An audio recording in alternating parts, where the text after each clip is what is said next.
Hey everyone, this is Louis7 and I am streaming the Lord of the Rings online, and I have a bunch of UI panels open that I do not need. I did open my Hobbit gift on accident, but today I will be exploring the not new missions, but the new update to missions where we've gotten much improved rewards, it looks like. At least I do want to test that out. I'll test it out probably on some low level characters eventually, but going to start on my level 130 on Louis7. And one thing I found out is I thought you could not dye this hat, the festival hat from the Harvest map, and apparently it is a shoulder item, so I always looked at the head and it was just stuck on the bottom. I saw people with it dyed and I had no idea how, but then I opened it right before the stream and I was like, oh, you can dye the shoulder, and this is a shoulder item, so if I actually look at it, it would replace my shoulder guards.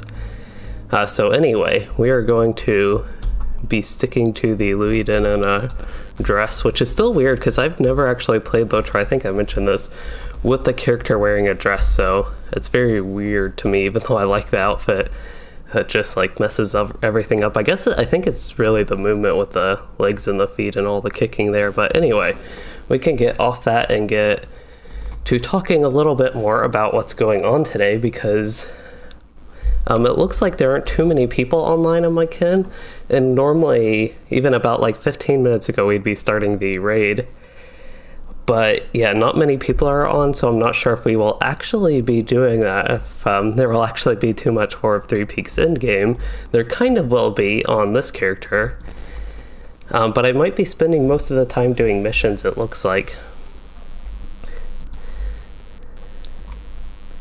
Let's see, as usual, I think I need to refresh everything on YouTube and set the CPU priority lower in my task manager so I can get some better performance, and that just takes a minute. I was able to do most of it while loading, and yeah, I'm just going to head for now to the war room. I guess I'm not quite in the war room, I'm in the war building, I suppose, but yeah, going to start with the missions and check out the new level cap weekly. I think it's supposed to auto bestow when you complete your first mission at the level cap. There are a lot of people here. I don't know if I've ever seen quite this many people here. And the daily now gives 42 modes of enchantment. I don't know why 42 seems like a weird number to me. It is 2 more than 40, but 40 would at least be more round of a number. I'm kind of curious how they decided 42 on that. But yeah, I'll go ahead and accept that. That is the daily. This character for the regular weekly, that was up by 200 modes of enchantment to 400. That is the weekly to complete the daily 4 times. And there's also apparently a new Elder Slave deeds, I think, to track your progress in missions. I forgot about that. I just opened him and I was like, oh yeah, there's something to track that. Okay, so Rovanian, I have no idea. I probably looked at my Elder Slave deeds, but it takes a minute to get there.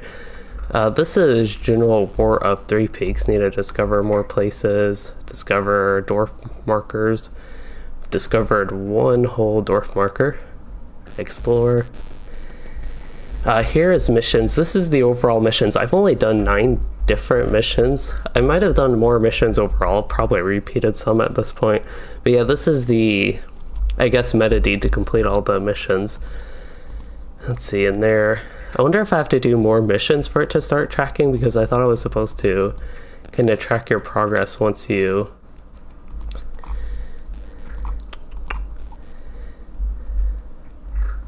for a few missions. There were I think 10 total new Elder Slave deeds.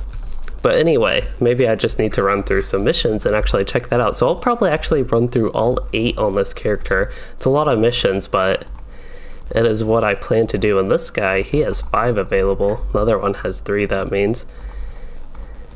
And yeah, also the individual missions, they now give 5 modes of enchantment. It's not much, but you don't need much from individual missions. That's one of the things I've talked about a lot of my missions videos, is that even a little bit, something like 5 modes of enchantment, or maybe a more ideally 5 virtue XP would be nice. But yeah, I think that just helps a little bit with the reward for each mission you do. And it looks like I need to free captured scouts, so this is a little bit different. I have never done a mission like this where we needed to free anybody, so that's one of the good things. There is a lot of variety with the missions. And I can just basically repeat everything I talked about in my recent missions review, but that's one of the things I like is the variety in them. Even if you go to similar areas and do similar things throughout like all the missions, because there are 80, it's bound to be similar in some way, I think.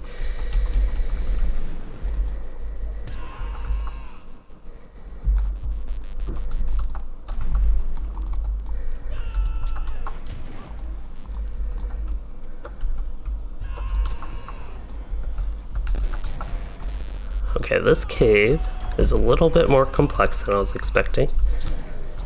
I don't think I've ever actually been in this cave. I don't know. It does look like the War of Three Peaks, the new Elder Slade zone.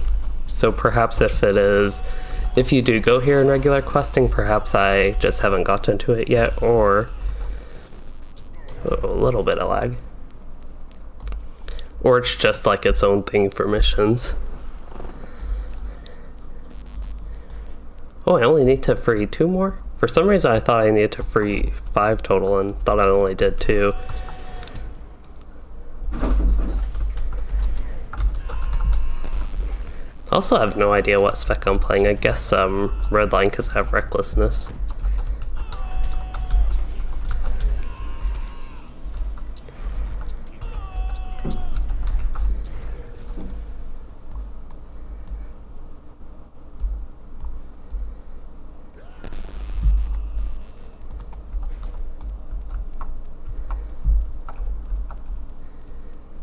So I actually need to free the first captured scout. Seems like that would be the first one that I would free, if it's the first captured one. I feel like it's, I kind of feel like it's been forever since I last streamed, but I actually streamed 2 days ago. Yesterday was just a crazy day because in the morning, I spent my free time recording and doing that one video, the missions review video, and then in the afternoon we got the surprise of the update that came out today. Actually, it's been really long 2 days if I forget that today, Tuesday, it's only been like 1 day since yesterday, but basically I guess there's one ring just for outside in general. Yeah, okay.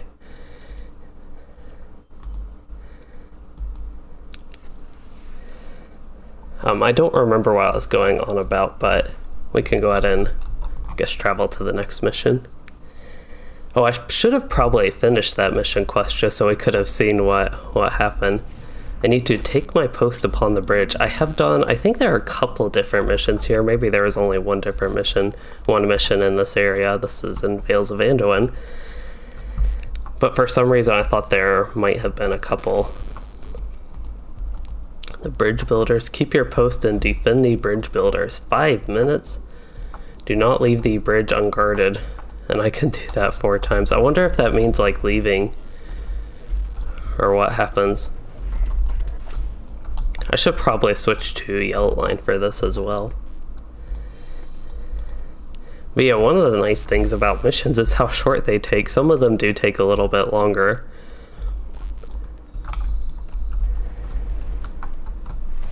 But this one, just based on the timer, looks like it's going to be a forced longer mission.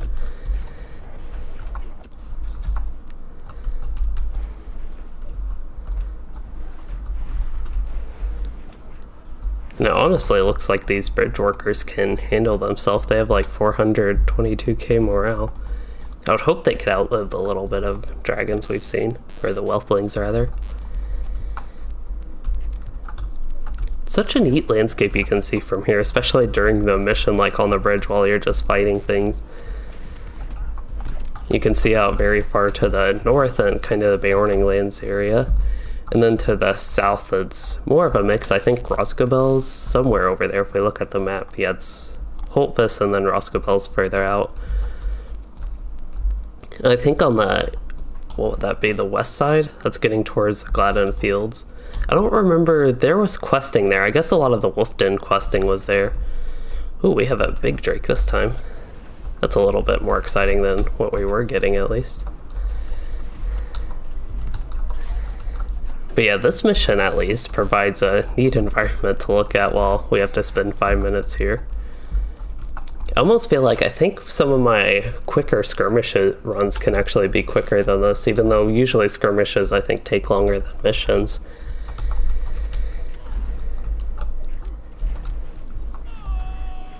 I think if I actually look, it's not, I wish it would show some of these stats account-wide, but you can actually look at your skirmish-specific best time. So like I have 6 minutes on this character in Attack at Dawn. I think I've done that in the timer at least 3 minutes, so it's probably actually 3 minutes and a whole bunch of seconds, close to 4 minutes, but it counted as 3 minutes on one of my characters. But yeah, skirmishes can go pretty fast. Looks like Defense of the Prancing Pony, 9 minutes. I've done that one time on this character. I think that was actually a grade. A skirmish raid, for anybody unfamiliar with that term.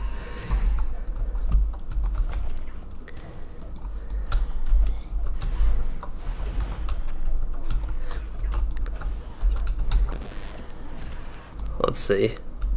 Yeah, I probably haven't done too many skirmishes on this character since he was that Let's Play character. And I might have done, well, I guess I did do the intro skirmish.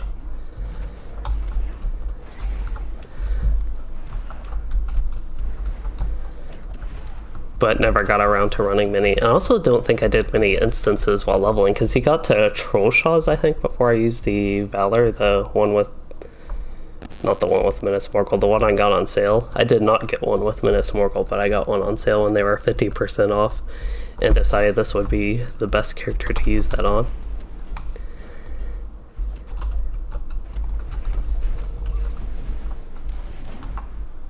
But what? Yeah, that means I didn't do many instances while leveling. And I think most of what I did was just attempting solo instances.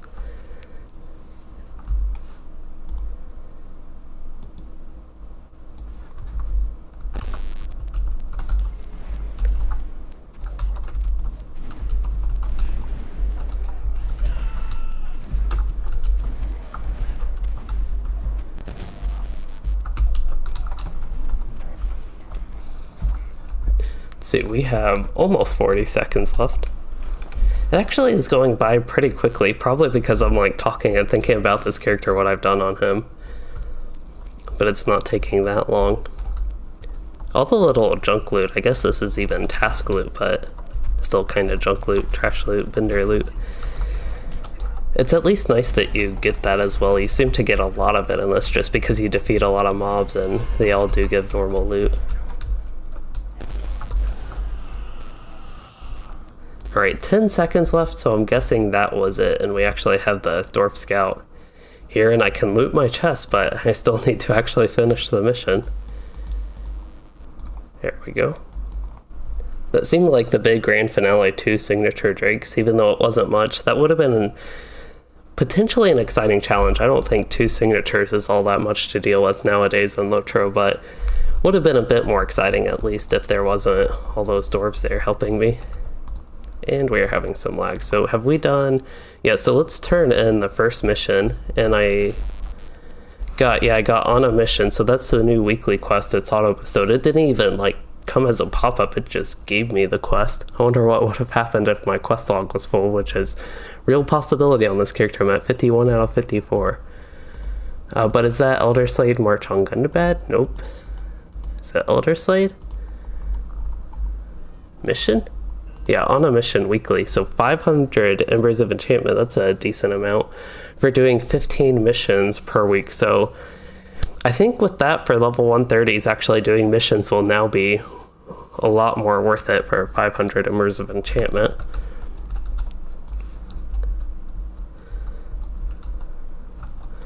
And just to look at, there's actually the vendor here for Embers of Enchantment, just to show you all maybe some of the rewards from that. You can get the max tier Scrolls of Empowerment and Starlight Crystals, which can be okay to catch up. I kind of discovered on this character that it would probably be worth getting actually the max tier Scrolls of Empowerment at least. And probably if I needed the DPS legacies to rank those up. It could have helped the Starlit Crystals, but probably not the max tier 79 and max tier 63. Those require a lot of Embers of Enchantment. I think otherwise it seems like the best is the tier 6 Essence box. And then a lot of the gear, at least compared to what you can get in the new 6-man instance, which is the Stair Battle or something. I think that's the name of it, Stair Battle, Shakalash. But that gives higher item level gear than even the teal ones. So probably getting the Essence boxes seems like the best deal out of these, at least when you have your ally up to these.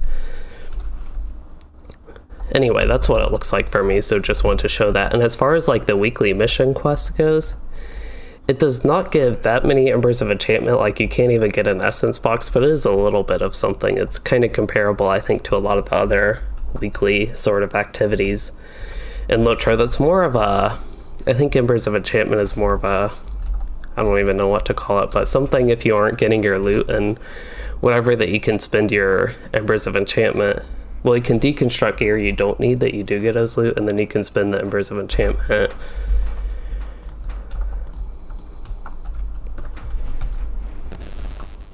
To kind of get the gear you do want a little bit, or at least essences. I think that's the more of the idea of them, at least. What do we need to do? We just need to kill Dragonkind. I think I have done this mission. I don't know what character. Probably not this character. It seems like this character, at least since the live release of Update 28, I've not done too many missions if I only did 9.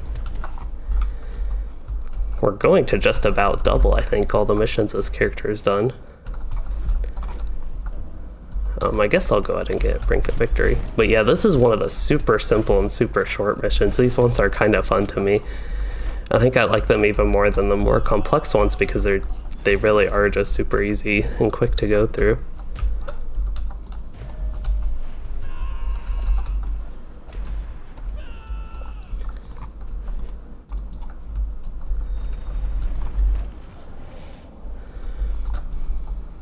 My inventory is getting full. I'll probably run a few more missions before I really worry about that. Marks of the Longbeard. I actually... Oh, those are from, I think, from Erebor, if I remember correctly. I was going to say I have no idea where those actually came from, but I think they are Erebor. Alright, so let's turn that in, and that should complete my missions daily, which gives me 9 Gobalaka War Marks and 42 Motes of Enchantment now. One thing I wish is the daily gave Reputation, because I've heard if you run all 80 missions, even like with a Reputation boost, you won't get through all these tiers. And these are kind of like the ally, friend, what's the other one? Kindred. I actually don't even remember all the Reputation tiers, but where do you even go to Reputation? There we go, Reputation. So I'm at Idmol now, which I think is similar to Acquaintance, maybe? And then Friend would be the next one I have to work on, and I don't know exactly what that is. I would guess it's Izkaz. There's actually... I saved a table of that, I guess. If anybody's really interested, I can find that out. Alright, Goblins at Stramvarth. The twist was gated. I didn't actually pay attention to what that meant. I don't pay too much attention to the twist because they don't seem to impact anything too much unless there is one twist. Goblins have all had too much to drink. Distract goblins with a point, with a wave by. What? This is weird.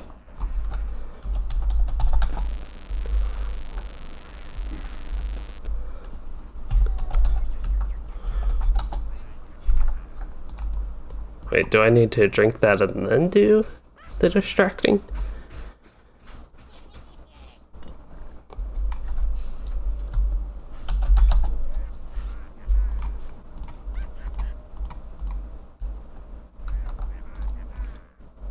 I honestly have no idea what's going on.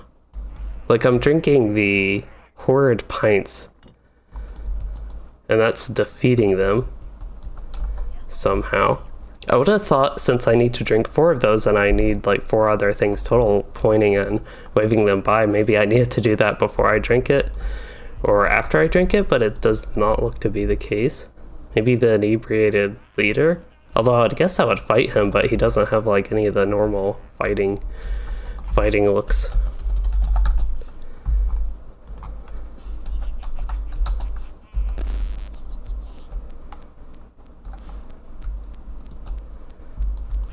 Streamforth, this is outside Sundergaard, right? Yep.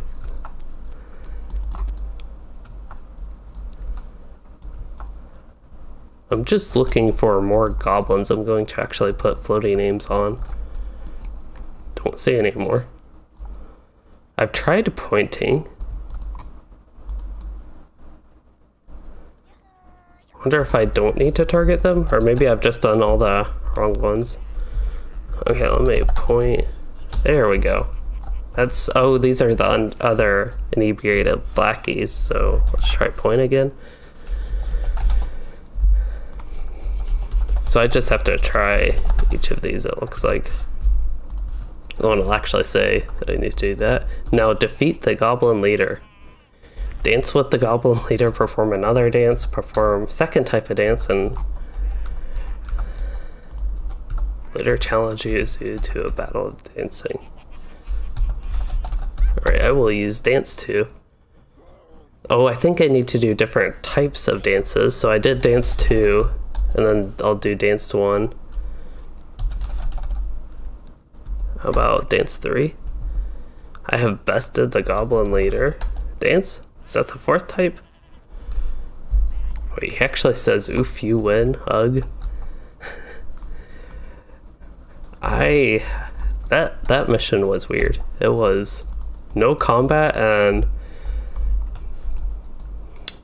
drinking whatever. It was like a horrid pint, I think is what it was called, for the goblins. I was assisting them with their drink, and I defeated them by drinking their drink for them. And then the other ones I just had to point at and wave goodbye to them, and that defeated them. And then I had to actually do like a dance contest with the last one, the leader. And somehow that defeated him, and that completed the mission. I should have saved that mission, actually looked at what it said. I wonder, completed. It was Goblins at Streamvarth. It should let me actually see that. Yeah. So the background is you have been tasked with ambushing a group of raiders camped at Streamvarth for the night. Yeah, that description doesn't help too much because that's like a normal one that I'd be ambushing a group of raiders, like be killing them, but nope.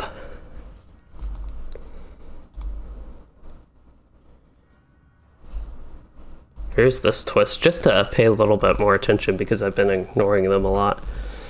This twist is shared corruption, so they will apply a corruption buff to nearby allies. I have seen that one. I think this is one of the ones where if you pull a lot, especially depending on the class or level, maybe they can be a little bit tougher.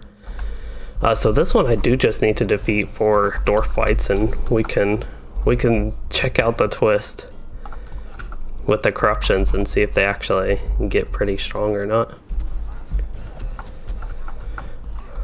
Or these summon the fell spirits. I remember the mobs in the zone doing that. I don't know that they would actually do that in this mission. That might actually make it a bit more of a challenge as well. I remember the spirits, at least for my character, being a little bit tough, my warden, whenever we went through it.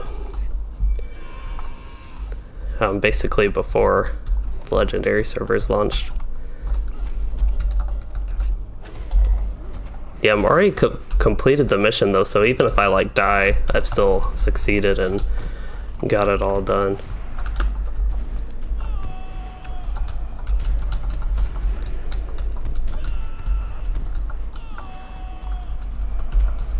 Oh, all these fell spirits didn't even pull because I kept just like pulling more as I guess they were dying. This would be an interesting one to run on a low level just because of the mob types and the fell spirits.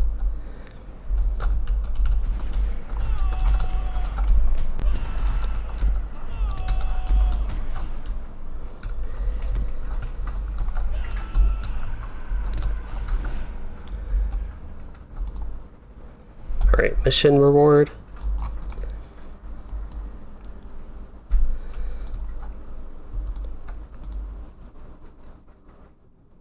Was that Halls of the Dead? Yeah. Makes sense because they were whites, and I see I need to reforge. Something just went really weird with the camera. I don't know, it seems like the whole like camera behind my character, like the one that you'll look at your character with, I guess. It looks like the whole screen just like shifted to the left. I don't know if that was just me seeing things or if that actually happened. Anyway, I need to... Oh, I don't have my subscriber town services. Never mind. I was going to reforge my allies, but don't need to do that.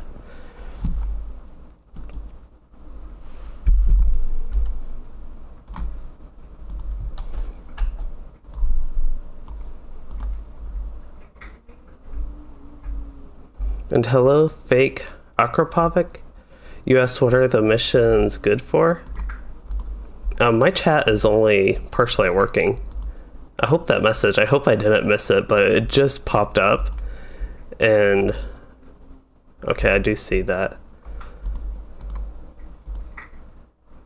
There we go. But you asked what are the missions good for, and now they actually have a little bit more reward. If you asked me that like yesterday or 2 days ago, I would have said they are good for XP and a lot of grinding to eventually get some cosmetics, but now they do give XP. You can run them level 20 to 130. And also at the level cap, there's a new weekly quest that gives 500 Embers of Enchantment,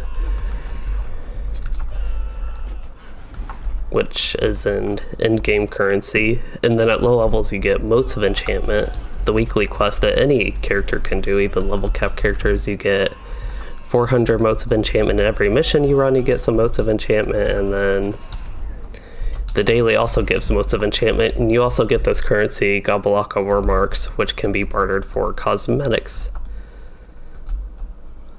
Anyway, I hope that helps with the missions, kind of the reward about it. That's the big thing that changed in the recent patch that I'm wanting to test in the stream. But otherwise, they are good for just like fun if you're really interested in it and running that. So I need to collect explosive barrels. I think this was the first mission I ran in the beta. So it's like the first mission I ever ran. And hello, 19 Frank Loboff. You said you have a quick question. Where do you find the option of activating the ring under you? Oh, I know what that is. The option is not for activating the ring under me, but it's for target of target. So when I target my enemies and they have me as the target, that'll be the pink, I guess pinkish ring under my character. It is something, show target, show the vitals of your selection's target, I think. That option on the bottom here in combat. So if I like target this orc, that pink ring won't appear under me until he targets me, and that's what that is about.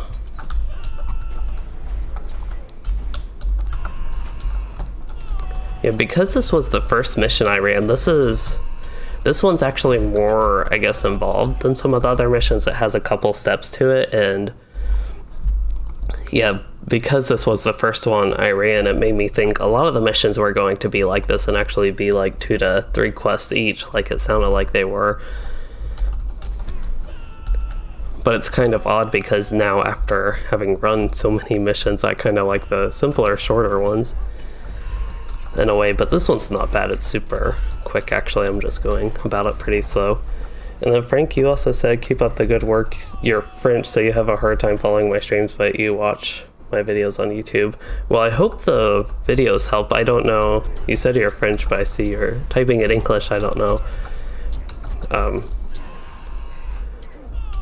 how hard it is. I guess you said you had a hard time following the streams, but you watch the videos. So I don't know if the videos, I wonder if they can auto-translate or not translate like what I'm saying, but in the closed captions maybe. That would help. I don't know if it actually does that in the streams. Either way, I'm glad you can enjoy my videos even with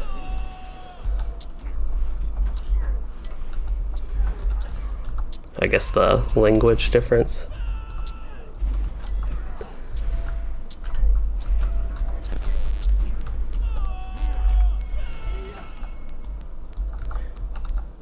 And today's super weird because I was expecting to do more group content right away and kind of a little bit quiet just running the missions. I'm actually enjoying running through the missions, even though the content is the same as it was before, of course. Actually having some reward makes it more fun for me to run through them. So I need to find the stolen treasure. I've done a similar mission where I had to find stolen treasure, but this is in a different area. I'm seeing a bunch of new missions today, besides that one.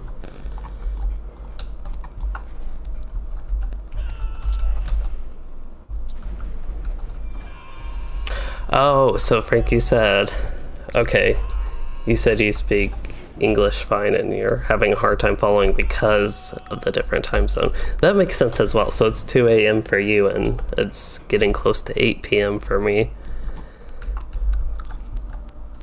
But yeah, that's really an unfortunate thing, especially for EU viewers. I know a few people who are interested in watching my streams and sometimes do watch my streams at like 2 or 3 a.m. But yeah, it's definitely tougher to keep up. And I also, like, if I were in Europe somewhere, at least in some general time zone around there, I would not be able to watch pretty much any, like, streamer or player or anything that goes on around now.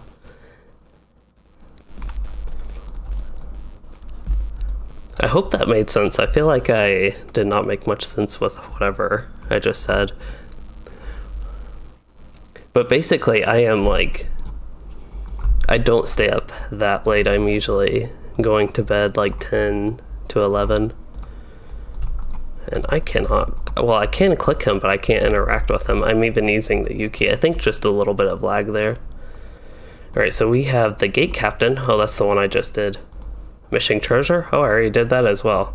Snows, we do have one more mission. The snows of something. Cur something. Oh, I have done a mission here, but it was to do something else. So there's another mission in this exact spot, but you have to, I think, destroy these drake eggs. And for a level cap character, there's actually, I don't think, too much point to kill. I think you can get Slayer deeds. If you're high enough level, at least you can get the Slayer deeds for this zone. So it is helpful for me to kill the mobs just to get some progress in that. But I actually don't have too much reason to kill mobs other than the Slayer deed. I could just go like run to this end boss here and do that. I didn't really need to do range resounding challenge. I guess it doesn't hurt. Probably have seized the moment at this point.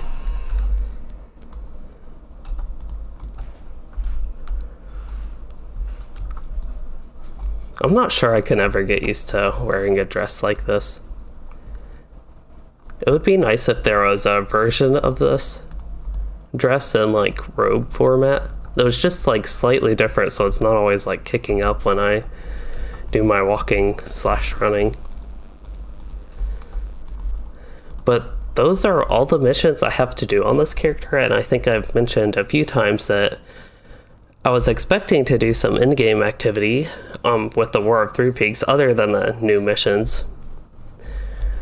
But there aren't too many people on with the kin, and I think they said they would try it, but I'm actually not sure if we'll be getting to the new raid. That was going to be what we usually do on Tuesdays, is the Bloody Threshold, the new War of Three Peaks raid, but it does not look like that is going to happen, at least not right now.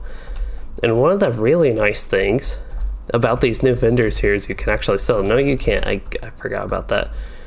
So you have to go all the way down. Even though there's a vendor on the minimap, I haven't unlocked him yet through the quest. I don't know exactly what he'll have, but I think it's just another barter type vendor. But I have to run through the Elder Slade quest, I think, to unlock that. It could have also meant that that was downstairs. That is entirely possible with the icon on the minimap. But basically, you have to run all the way downstairs to get to a vendor. and I just need to probably need to look at all my gear again, but for now I'm just interested in selling some of my old stuff that I don't need, so I can clear out my overflow, the pending loot, go ahead and clear that out as well. But I think at this point I'm going to switch to another character, another class.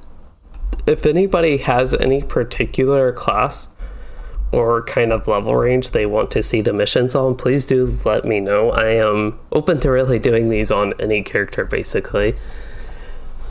I actually have to think what characters I would want to run them on, and perhaps I might switch to a different server, even to a NOR. But I'm going to let my kin know that they can message me if we do happen to run the raid.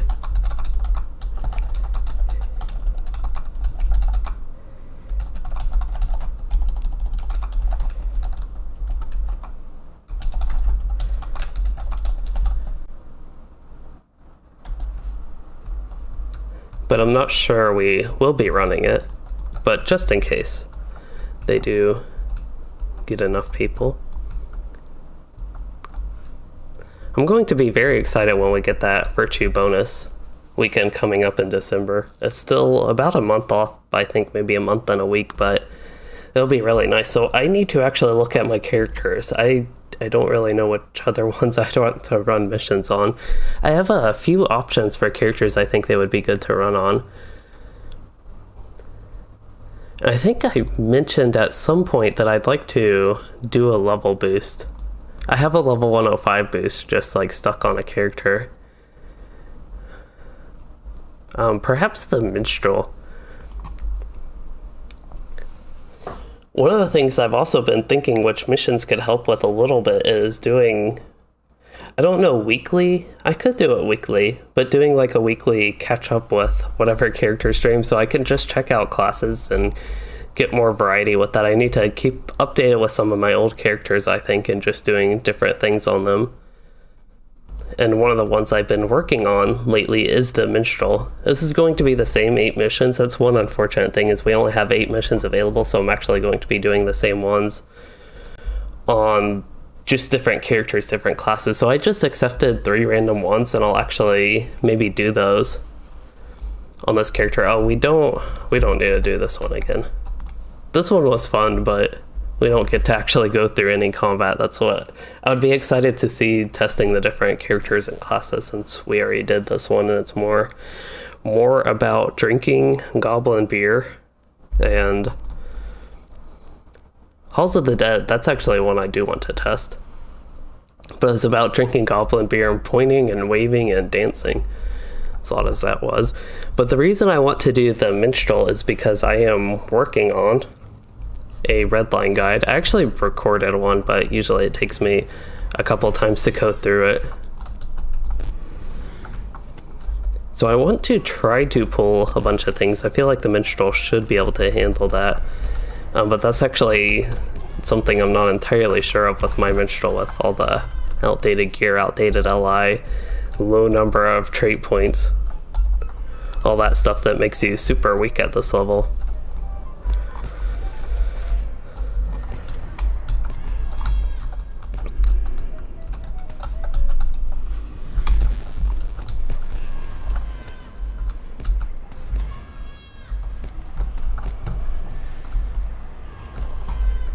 I feel like I'm going through this okay right now.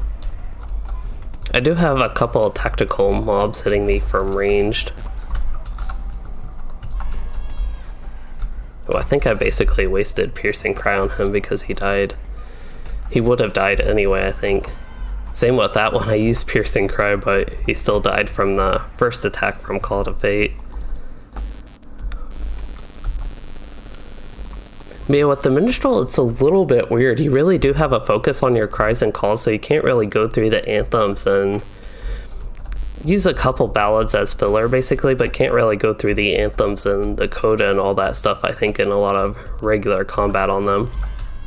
Like, even if I'm just fighting a single mob, even like these single mission mobs, which are super easy to kill, I can go through like my cries and calls like this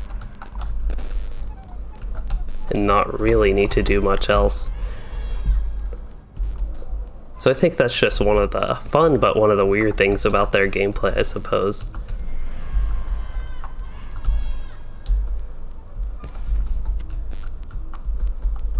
So I'm actually not sure. I need to still defeat some more dwarf fights, and I would like to defeat some extra anyway, because you get a lot of XP actually for killing mobs in the missions.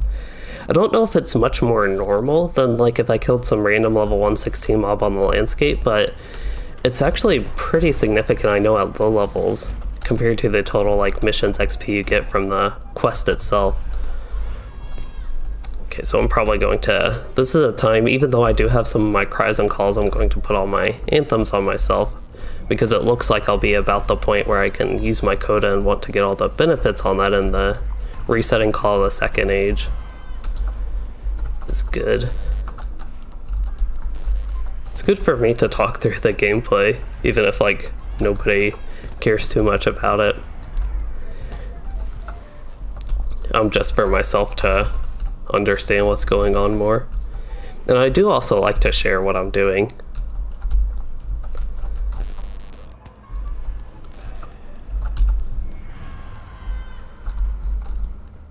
I feel like Minstrel is probably the class I've least played, like on any of my videos and streams or anything, so that's another reason I like to talk about what I'm doing.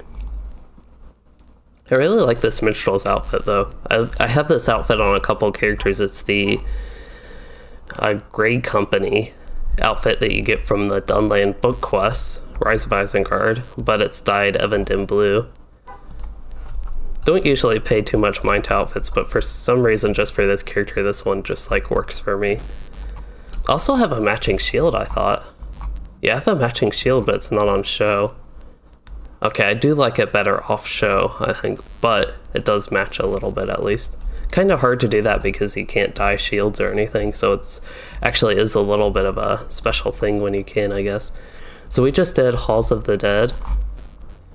And I think the Snows of Kerbrine would be another good one to check out.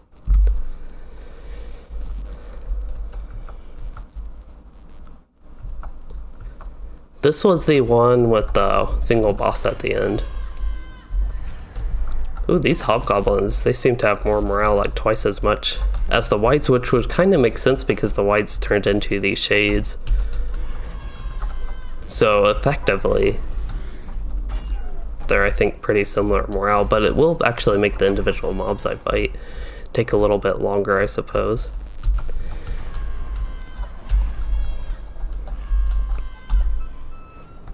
So I'll go through all my anthems now, and then I'll go straight to the coda. It looks like Call of the Second Age reset. Call of the Second Age actually always resets. It's all the other ones that have a chance, like Cry of the Wizard, Cry of the Valor. Those ones have a chance to reset whenever you use the coda. And I think the coda also has a chance for you to not consume your ballad buff. So you need the ballad buffs to use the coda. You need 3 of them. And then when you use the coda, it'll take away all your buffs. So you can't just use the coda again, but sometimes you have a chance to not take away those buffs. So you could just go right back to using the coda, use it twice in a row basically. But yeah, I think for the rest of this mission, I will just try to pull a bunch of mobs and see what happens. I have a bunch of cries, calls off cooldown, good burst AoE damage. I also have all my ballad buffs ready, so I'll go ahead and use my coda actually. Even though all the mobs are basically dead, it didn't really matter there. And this was actually a time the coda is right available again, and that time it reset, so got to show all that.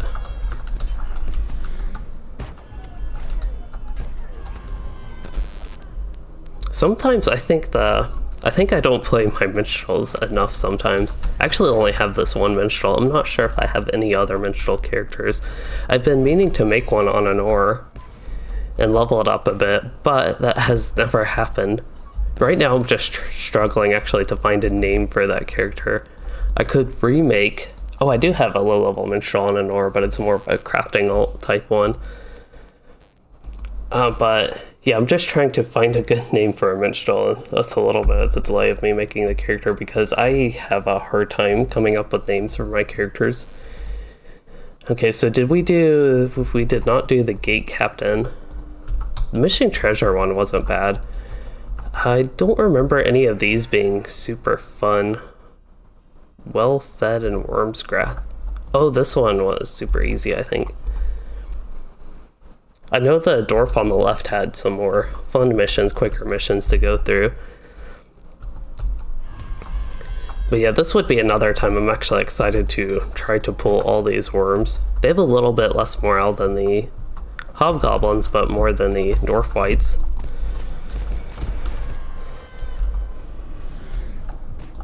Looks like we got a sticky tar affix going on. I don't know, it could just be these worms or it could be whatever twist was going on, but basically I could potentially take a lot of damage here.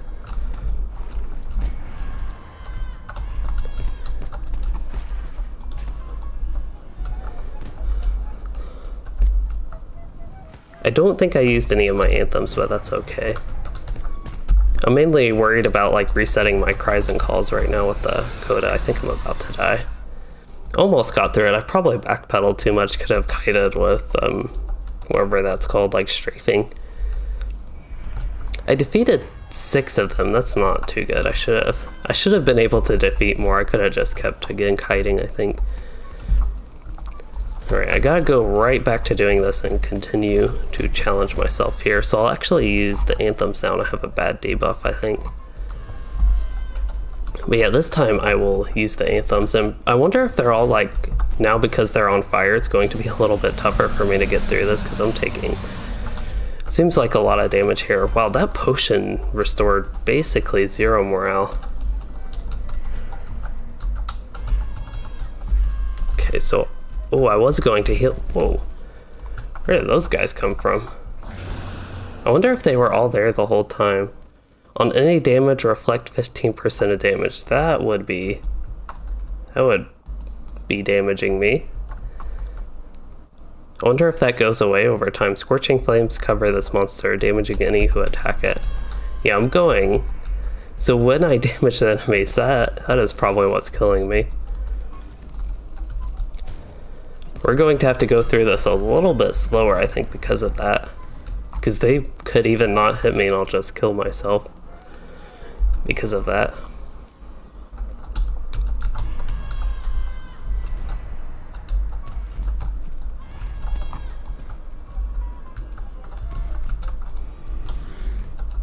You have so many buttons to press as a minstrel. That's one thing I've actually been... Oh, the mission's complete. Normally I would like to kill more, but I don't want to deal with that reflect and going through that super slowly. But, oh, what was I going on? One of the things with the minstrel is you have a bunch of abilities. You have your anthems, your ballads, you have all your cries and calls, you have your AoE cries, Cry of the Valor, Cry of the Wizards, even Call of Arome is a ranged AoE. Then you have a melee AoE called the Second Age. So button management, that's one thing I'm not entirely sure on that I exactly like. With my minstrel, one of the things I could actually do is put these on the functions keys, the anthems. That could help a little bit. Because I can use those F1, F2, F3. I use them all the time on the Warden now. And some other classes, some other characters I play.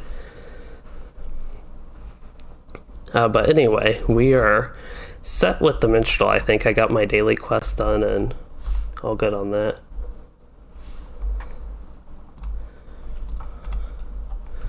So what I'm thinking is I'll go ahead and accept all these missions just for later on this character. Oops. In case I want to bank a few up for later again, but I'm going to try another character, probably another one on this server. I'm not sure how many of these characters I'm really interested in investing too much in, but I could try one more on the server. Maybe who's already there? Altar Slade? Probably this character. Probably my Guardian. Actually, I would probably do my Guardian on Anor, so we can go ahead and do the champion.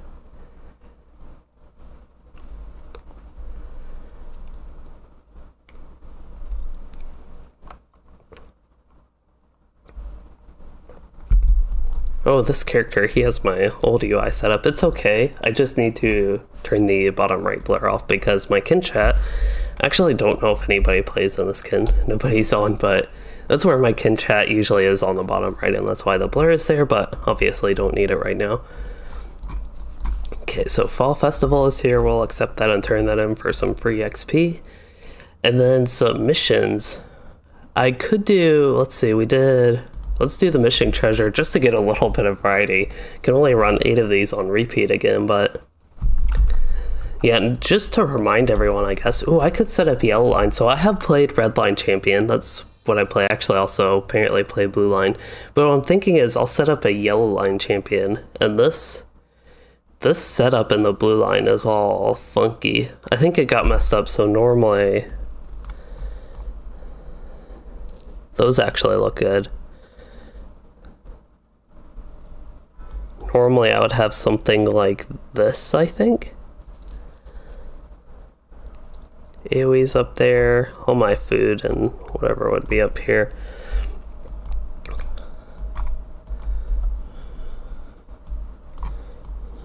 But yeah, I'm thinking this is what my Blue Line would normally be set up like. I enjoy tanking on the champion, even though it's not the best, and I, especially lately, haven't done too much tanking on him. But anyway, I thought I could try maybe the Yellow Line, because I don't play Yellow Line Champion too much, and it would be fun to get that variety, I suppose. I think Swift Strike will become Swift Blade. We can move this. Just moving stuff out of the way right now, really. Clobber, I'd actually like a Shift 1 if possible. Anyway, let's look at the Yellow Line Champion, which is something I have not looked at too much lately. We'll get Blade Skill damage. Raging Blade, of course. Number of targets. Yeah, this is where Swift Strike could become Swift Blade, and I think that is useful. Horn damage, Horn of Gondor, okay. We'll get Ardent Rage. Finesse, that is dependent if I need Finesse on this character, and I probably could use a little bit, so I'll probably get that. Wonder Great Cleave, yeah, I probably do want that. That'll help with the AoE. I'm not sure if getting the buff on that 25% damage for 30 seconds with a 2-minute cooldown. Something I'd have to consider over other stuff. This would be good to get at least the 10% just to get a little bit of occasional healing. But for more points, could get Flat Might. I wonder how much that would actually affect my damage though. I would guess not too much. It would be a little bit of a boost, so it really depends if I want. Probably would get greater cleave damage. I'd have to look into this more, but just as I guess I'm going throughout the stream, I'd still talk a little bit of my thoughts going on with this. But normally if I'm like, say if I were doing a guide with this, I would definitely look into it more. And another thing is, actually I didn't even see Raging Blade. I think that's one you would use pretty frequently, that it might actually be worth considering getting the increased damage on that over Great Cleave is one thing I'm thinking of. Actually, just looking at that, I think I will do that. And then every blade skill, 20% chance to bypass enemy mitigations. That sounds good. Still need 1 point in Great Cleave. The more the merrier. Blade skills have a 15% chance to generate 1 fervor for every target hit. That is definitely nice. And then Fury of Blades, that is the big one I think that we want to use. Removes 5 from fervor, but damage is increased by 30% per fervor, so up to 150%. So definitely want to use that at full fervor. Then I think we got a whole bunch of other boosts. And as far as the other points, I think getting critical chance will be good. I don't even know what that does. Wild attack damage, and then minus attack duration. That's always a fun one. Otherwise, I'm not sure. And the red line, critical multiplier for all strike skills. If that was all skills, I could see that. Critical skills now apply bleed. Don't think it's, maybe for like a very high level Yellow Line champion with a lot of trait points, You could go a little bit more in Redline, and you can of course get some single target boosts like Brutal Strike. That's only 2 trait points to pick that up, so it's something I could definitely pick up. Especially if I look at, in the blue line, I would probably get Second Wind for the power. And then reducing enemy damage, that could actually be something useful from Blade Wall. Even getting Stalwart Blade just to boost survivability a little bit could be okay. But another thing also to consider, I guess, is I still have traits in the yellow line. But I'm thinking I'll get Brutal Strike. Okay, so that little detour is done. It actually only took, I think like five-ish minutes. Oh, I didn't actually get my skill set up or anything. Wow. Okay, yellow line is definitely slower than red line. Like, slower attack speed. That's like immediately noticeable, unfortunately. But I need to get everything set up to properly... I don't know properly say that, but have that be a 100% accurate statement, I guess. Blade Wall crits? Oh no, it doesn't. Or Blade Wall bleeds, that's what I was going to say. So I want to use, I think, Swift Blade's probably a lot quicker than Rind. Yeah, Rind's pretty slow. All these skills are super slow if I'm just like clicking them even out of combat. I feel like I'm missing some, but Blade Storm, I think that is the one I want to use least, but still better than other stuff. It's been so long since I played a Yellow Line Captain. Anybody watching this can probably tell that. Alright, let's go with something like that. I don't want it to spend too long on this because we're supposed to be doing the missions. And again, the point is I just want to test Yellow Line out. It's not too bad damage-wise, I don't think. It's just I attack very slowly, it feels like. Like Captain slow. That's one of the things I used to always feel on the champion. I know they've improved it over time. It seems like mainly the red line maybe has been improved. I'm also, I think, having a little bit of general lag. I don't think all the delays are just from regular champion delays, but it is possible.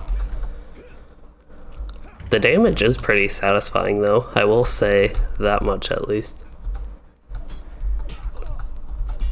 Go ahead and use the buffs that I should be using. And one thing I wonder, Born for Combat, that used to never be worth using, it just never did enough damage, and it seems like that's still the case, especially over using something else like, first of all, Fury of Blades, the strong attack, and then Blade Storm, which I think can give a buff on a crit, and Raging Blade for the damage as the filler.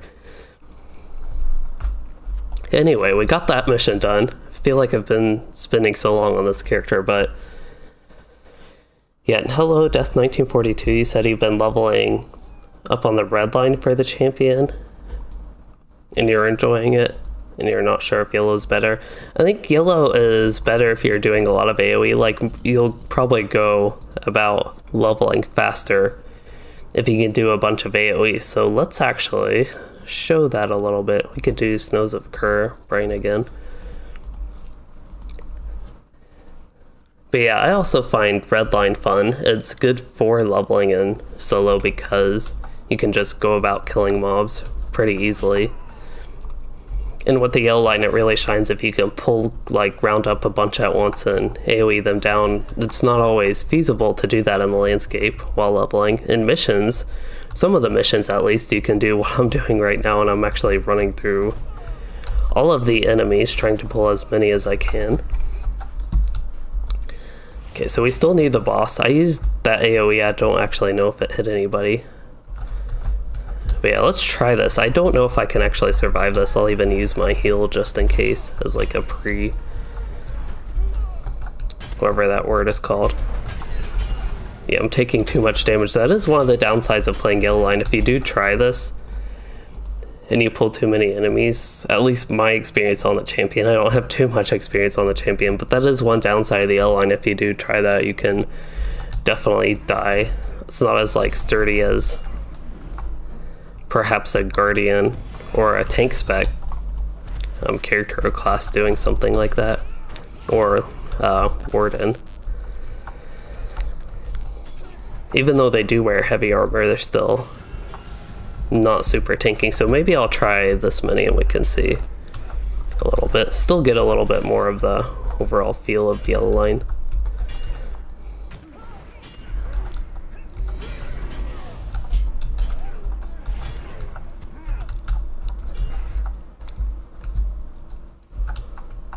I think this is a good mission specifically for Yellow Line because they're all the little whelplings and they'd be more annoying to deal with, I guess, than the Red Line compared to the Yellow Line.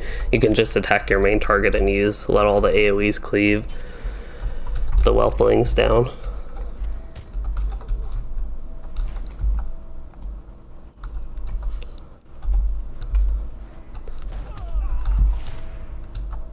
Oh, that somehow only hit one of them.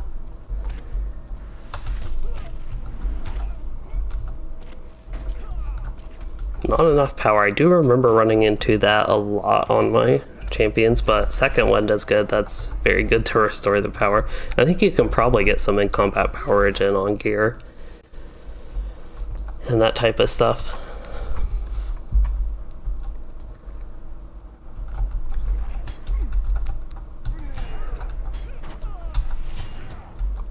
I kind of miss, I did a few streams like this, I guess, way back when on Anor, where I think sometimes I would go through like skirmishes or whatever, unlocking those and just play a bunch of different characters and classes and briefly talk about them, but I think it's fun to do. It's a good change of pace from what I have been doing. I know the actual title in this stream so far is War of Three Peaks Endgame. There hasn't been too much of that besides basically missions on my character here.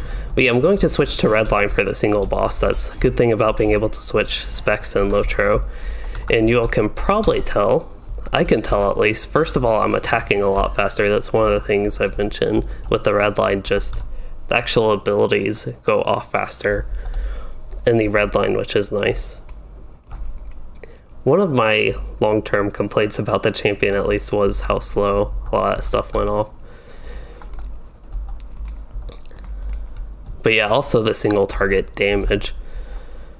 Well Fed and Wormscraft, that is one I just did again. Let's actually, I gotta compare this to the Minstrel experience. So this is the one, I think if they go on fire, they'll start reflecting damage, which is not good, but we gotta try to pull the whole cave. I feel like any character I run through this on, I just gotta try to pull the whole cave. And one thing is I can actually reflect 50% of the damage I take with Exchange of Blows if I actually use that. I should probably put it somewhere good on my bars for that. And it looks like they're all going to get coated in fire, so probably going to be reflecting. Or at least there was fire that hit me. Maybe it won't do that. Go ahead and use my heal.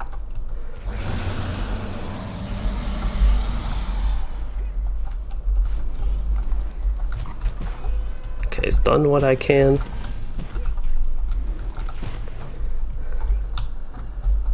Now the question is, can I kill them before they do too much damage to me? And I think they started to reflect. Yeah, a couple of them had that reflect. Well, let's see, I got 5 of them killed, so that's one worse than the Minstrel. But oh well, I still think it was worth the test. The only problem now is they'll all have that fire, so they're going to reflect any damage I deal.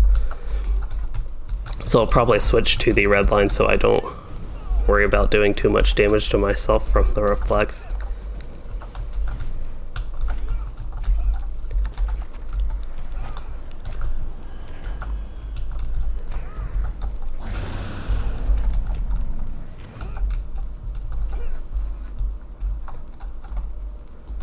I wonder what I think my allies, oh, I'm not even using an ally. I was going to say I think my ally's built for single target, probably, which it probably is, but I'm actually, the ally's so like outdated, doesn't have enough Starlight Crystals on it to upgrade its DPS enough to actually be better than using 2 random level 115 swords.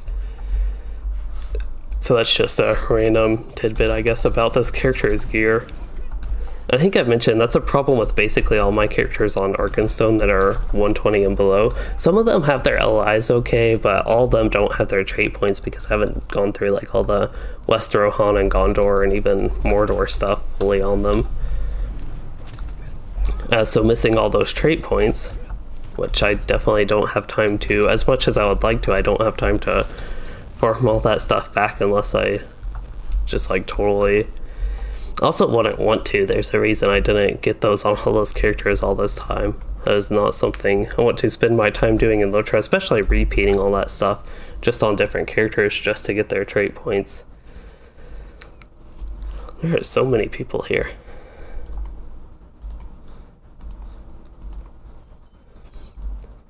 I wonder if the changes to the missions actually are drawing that many more people into it, or if just because I haven't been doing them, I haven't noticed so many people here, even though I've had characters here and have been running missions, getting all the good gameplay stuff. But yeah, we completed the daily on this character. I think I'm going to switch to Anor. I still haven't heard anything about the raid. I don't think we'll actually get to doing that. So I'm going to log into Anor, and it looks like the LOTRO launcher disconnected. And I have a lot more characters there, a lot more like low-level characters. And I think more characters I actually want to invest my time maybe a little bit into on that server. And Death1942, you said they should make the traits account-wide. I was actually thinking it would be nice if the class traits were account-wide. I would definitely like that if like you unlocked it on one character, especially the ones going through book quests, because sometimes it can be fun to rerun through the same quests on an alt, but a lot of times you just want to play an alt. Well, I think, at least for me, I want to play an alt just for variety. I like going through the different areas on different characters and doing things like missions, skirmishes, instance, group content, like raids on different characters so I can play different roles, experience it differently, and all that sort of fun stuff, at least fun to me. How about Guardian? I really like the Guardian class as a DPS, which is weird. I think I like it more than Champion as a melee DPS. Actually, see, OBS has not... you all are still stuck on the old version of LOTRO. I didn't actually quit that, so it should reload to my character in a minute now. Or reload to the loading screen for y'all. But I also think virtue traits account-wide would be nice. It would be a little bit tough to implement, like if Virtue XP was just an account-wide thing. I think it would probably be better than what there is now. I just think overall there are too many endgame systems that make it hard for people to get into getting to endgame, and also make their characters too weak if they don't spend the time doing that. I've heard people who just like to level and go through solo quests in LOTRO, but their character gets too weak from their allies maybe being too weak, or not enough virtue XP, too bad gear that you get from quests or whatever. So they have like a very hard time on landscape, even though landscape in general is quite easy in LOTRO, but there are just all those systems that impact the balance at endgame. One or two systems like that for like whatever latest content I don't think would be too bad, but you kind of do them your entire experience, I guess. In LOTRO 1 to 130, you have to worry about Virtue XP, you have to think about your class traits. That more comes into play like in Helm's Deep, I think. Really starting then, you do get the one from the book quest in Moria and a couple other things that I've kind of forgot about. But anyway, I have a Hobbit gift to open on this character, and it looks like I already have some mission quests, so this could actually let us get some variety, like the 3 wardens. Let's check that one out. That's a nice thing, you can accept these mission quests and then just not do them and do them another day if you like, and it looks like that is what I did here. So there should be 3 of these named mobs. So one thing I want to try, I want to play the yell line, and because we've had a theme of pulling everything, I want to see if I can pull this whole thing on this character. So we're going to try to get all like 3 wardens at once. I will be using abilities along the way. But yeah, Yellow Line Guardian's really fun to me, and as you all will hopefully get to see, it can do a ton of AoE damage, so that'll actually help a little bit. And I think I even have enough trait points that I have a couple bleeds from the red line, it looks like.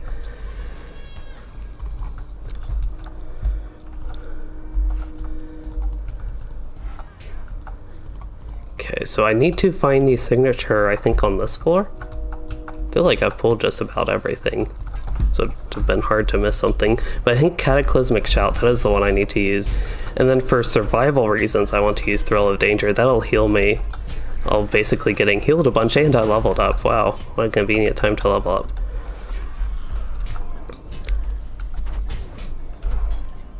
But yeah, all the damage from the Telling Mark and it getting copied to enemies and all the AoE I do is definitely helpful here. And the Thrill of Danger heal. Actually, I can remove all those debuffs.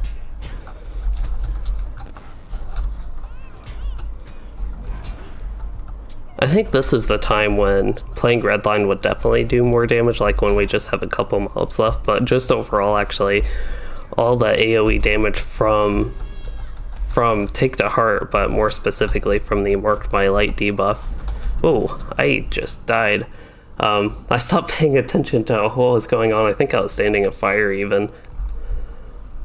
At least I think there was some fire going on, but the way the Yellow Line Guardian does all the AoE damage is Marked by Light, and they take additional damage, so it does damage to them, does light damage to them whenever you hit them. I think it's actually been nerfed somewhat recently. I wonder which warden I missed, if it's going to be one downstairs or one up. But you can actually copy that debuff, so copy that light damage debuff to other mobs. Oh, it looks like these guys have the reflect. Okay. That is not going to be good. I'm actually going to have to use a couple heals here. Guardians only have a couple heals, but yeah, that probably explains why I started taking so much damage at the end, was they're doing almost reflecting all the damage I'm dealing. Looks like he's doing another induction. Hopefully that's not another one. No, that's just him healing. Let me remove my debuff. I'll use Warrior's Heart. I don't want to use a potion if I don't have to. Okay, let's actually... I'm going to try to kill him. But I could be... Yeah, I just killed myself in the process, I think.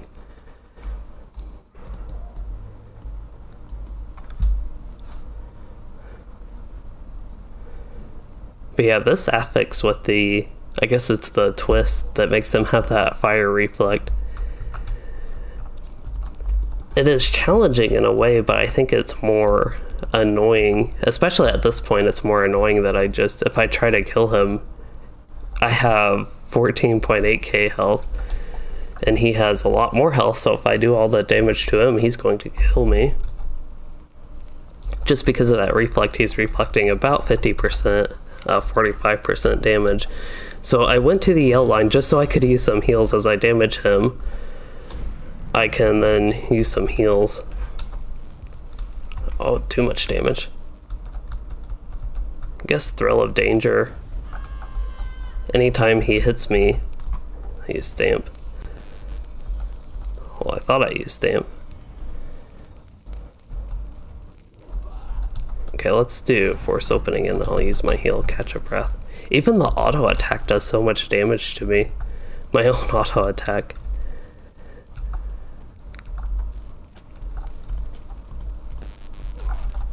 I can use a potion. I might as well use a potion. There's no reason not to. It actually doesn't even restore that much health. Let's see, do I have a better one? Barely better. I might just have to wait this out and use all my cooldowns. I'll use Stamp to interrupt him. Looks like he's already casting another heal though.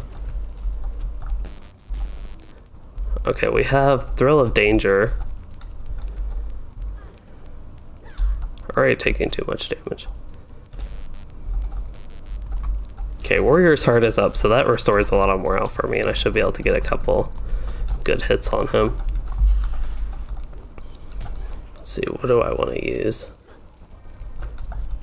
Oh, that did enough damage, but it almost killed me. Anyway, that was just annoying because, especially as a class that doesn't have a heal, I have a couple on a Guardian, fortunately, compared to another class that might have fewer heals. That would just be an annoying mechanic. But anyway, that made that mission take a lot longer than it should have to start. Under command of trolls, defeat the troll crushers.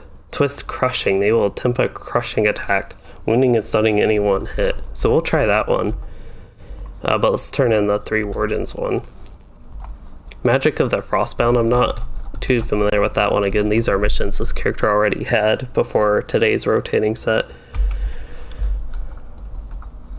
Oh, here's the new deed. We actually didn't look at that on like Louisden, so I should have Elder Slade deeds on this character. So that is just complete missions in the Elder Slade and War of Three Peaks, 20 of them, and you get 2,000 virtue XP and 10 Gobblelok war marks. That should be quite helpful, I think. I wish it gave reputation with the Gobblelok. That would be nice, but it's still better than what we had before, and I think that's another good motivator. If you run 20 missions, 2,000 virtue XP I don't think is bad for that. Alright, so I should be good to go to the red line. We need to defeat Troll Crushers and Sundergrot. This area, there are a couple other missions here, and they are usually quite annoying. And I know these Sundergrot sentries, they have a tendency to do a lot of damage with their fire bombs. I think they also give you sticky tar, which makes it slower for your attacks, and they also make you flammable, so if you take any fire damage, you're going to take a lot of fire damage, basically. And I think they even knock you back. It can be easy to get knocked off and knocked around in all random directions. You can easily get knocked off, I think, in this mission.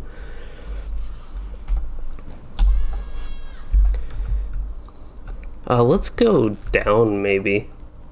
I know you can go up as well. Let's see how much damage. Yeah, it's these drudges when they do that. It's super annoying because it totally sends your character into a whirlwind. You just get like knocked around. Can't really do much about it. You can kind of position for it. Oh, I took too much damage there. Paying attention to what I was doing instead of my morale. I think I even mentioned these guys do a lot of damage with the flammable and that. So just need to go through it a little bit slower. See, I think every time I try to go in the fire to get out of that little boxed area, it kept sending me back and knocking me back.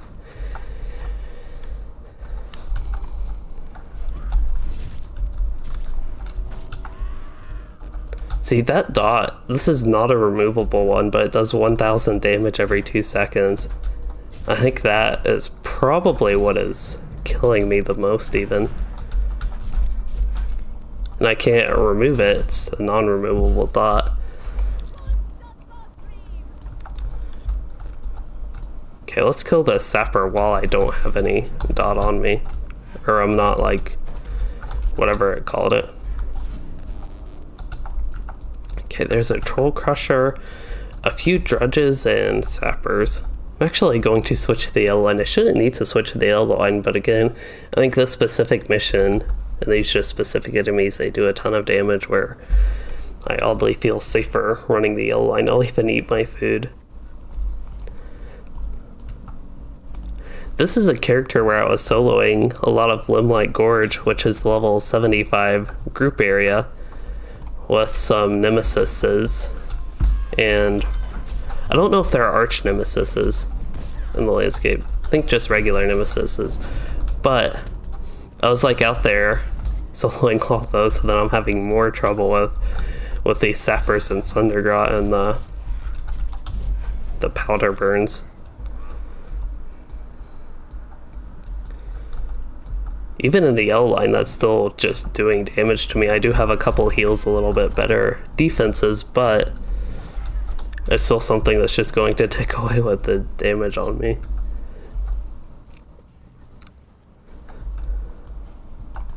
Well, we still need 3 more troll crushers. I guess they're all upstairs. I'm not sure how much area there is upstairs, because I think a couple of the other missions I've done in this one, the upstairs part has been limited.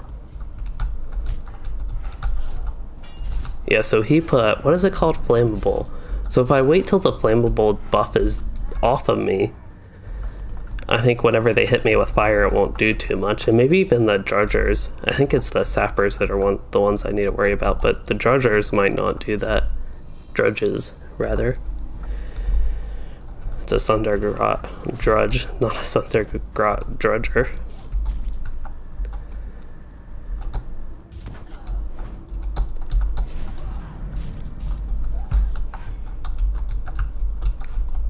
Could also try to kill him before he makes me flammable, but that did not happen. I got 0 crits that fight. Oh, here's a sentry. As long as I don't run into a sapper, I think I'm actually pretty safe to go about combat as I would normally. I have 2 flammable debuffs on me though. That's scary. Okay, so I'll use To the King and then Stamp. So yeah, no sappers and everything is fine. I think I hit, yeah, there's a sentry, so he probably made me flammable. I'm just going to avoid that debuff. I think it'll go a lot faster somehow if I just wait these 6 seconds out before I go to the sapper.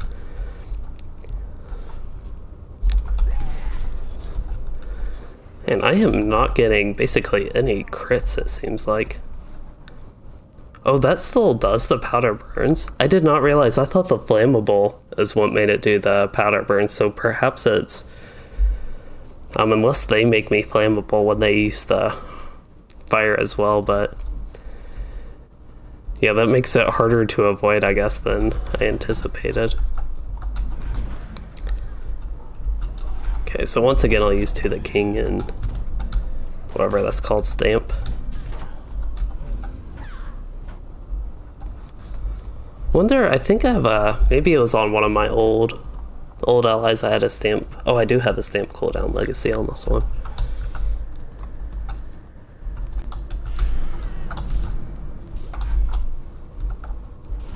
There was a decent crit. I'm still getting sent all over the place with fire. This is actually a good chance I'll die right here. Maybe I can use enough of my cooldowns to not... oh, I thought I used Brutal Charge. I thought all of them would be knocked down because of that, but it does not turn out to be the case. There's one of those good crits with the skill I just used, and I think I'm just going to die from that dot, unfortunately. It would be nice if it was at least removable or an avoidable mechanic, but as far as I can tell, it's just something you get put on you by the sappers, and it does... I think it lasts 30 seconds and does the ticks every 2 seconds. So if it did the full damage, if I had like 0 mitigation, it would actually kill me over the duration. And that's on top of all these other things hitting me. But yeah, it would be nice if it was at least somehow avoidable. And it looks like I got a piece of Halberd of Might. I don't think I've ever seen anything like this. This is a non-LI weapon at level 82 that's bind on equip. I really doubt a captain would ever really want to use this over like a legendary item, legendary weapon. It actually has more DPS than my LI, my level 80 LI. I don't know, that's weird. I'm pretty sure I've never seen anything like this in LOTRO. I think the Halberd of Might, I wonder if that's a generic item that can scale. Oh, this is what it looks like.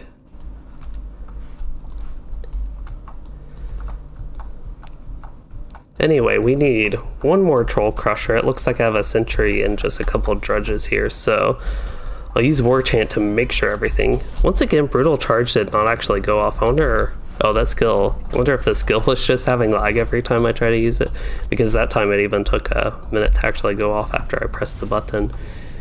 But anyway, that was perfectly fine, that round of combat, because I did not get that annoying debuff. And that mission also took a while. It's good to explore all of them, I think, but that was one of the more annoying missions, again, that unavoidable debuff.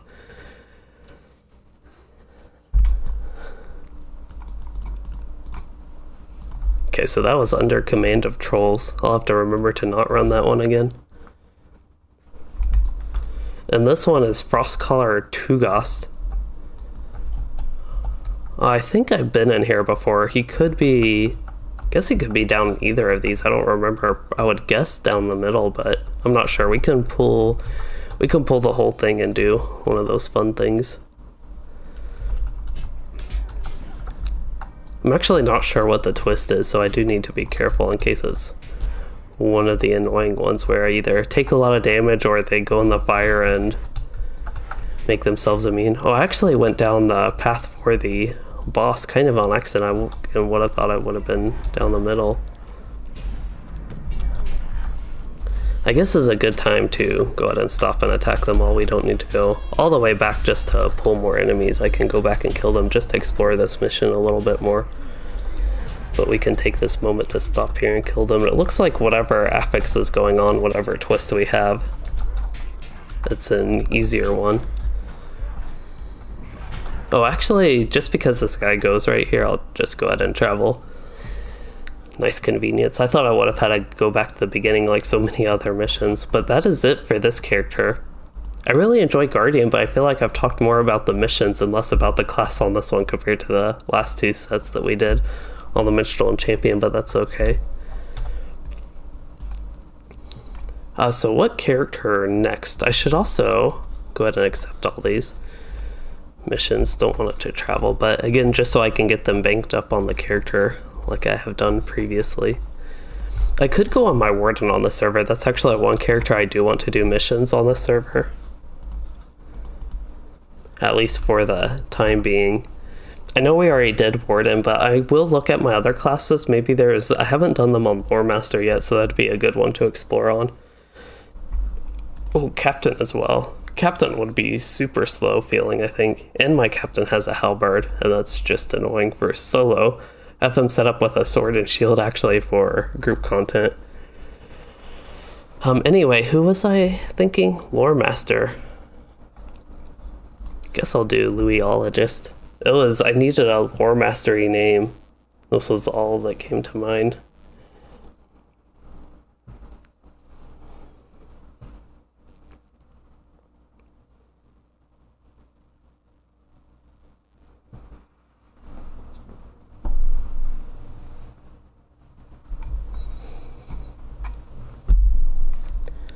He is at the party tree ready for the festival.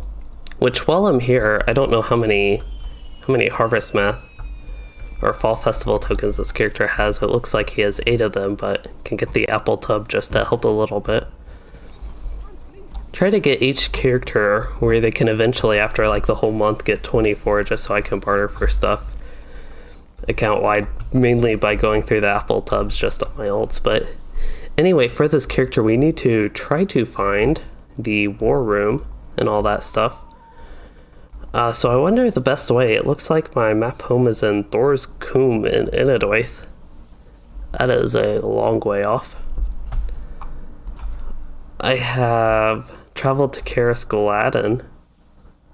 Kinship House, that will actually be the fastest way there. And I will show you all how when we get there. It is from the VIP reward for when you buy War of Three Peaks, the quest you can get on each of your characters. This is Arkin Island. Looks like I have a first stage item here. I have a Champion's level 60 first stage spear. I don't have well, I do have a champion on the server, but I plan to just like remake him. And that was our unwelcoming Matt. It is very unwelcoming. Okay, so I believe what I need is right here, and it's the table. You can put it as a housing decoration.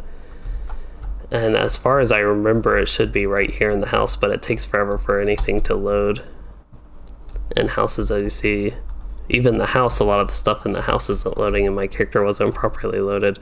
But anyway, I think I just click this and quickly travel to the war room, so pretty convenient for an easy way to get there if you're not near like a Gobalaka stable master. You can just, if you have that, at least for me, I can travel to my kinship house. I don't have a regular house, but even on all my ults, I could travel to my personal house. And I think that also means we need to do the intro mission on this character. I wonder, I didn't get like the auto bestow quest to travel here, but that is okay.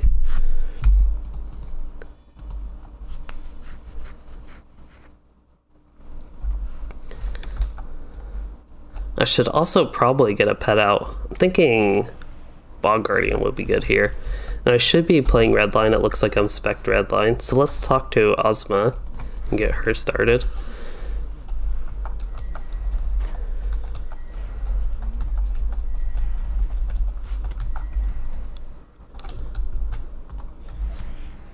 Lore Master is a fun class. I used to not like them a little bit. They're a lot just generally more solid now, I think. First of all, their spells don't cost morale anymore. That was always an annoying thing, I thought, on Lore Master. So that helps a little bit. And also even I guess partially because of that, but a lot of the skills in general are stronger. You also have things like Cracked Earth, which used to be strong, but again, it costed a significant chunk of morale, where I never wanted to use it. And even things, you have all your big burst AoE damage type spells, Sticky Gourd, which actually builds up a lot over time as well. But things like Ring of Fire, which does a lot of immediate damage, and Lightning Storm, of course. And Insco to War even does, I think, a good chunk of damage. But you just have a lot of things like that nowadays, which helps with the damage. Even Lightning Strike, I think the cash out on that is pretty decent, especially in the red line. I don't think I'm too far in the red line on this character.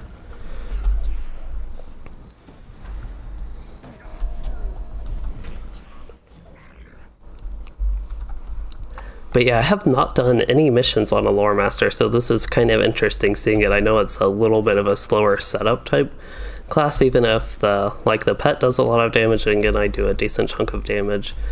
I suppose it's a little bit slower built up is the problem, kind of similar to the Warden, but the Warden does plenty enough upfront damage that it's not really a problem on landscape.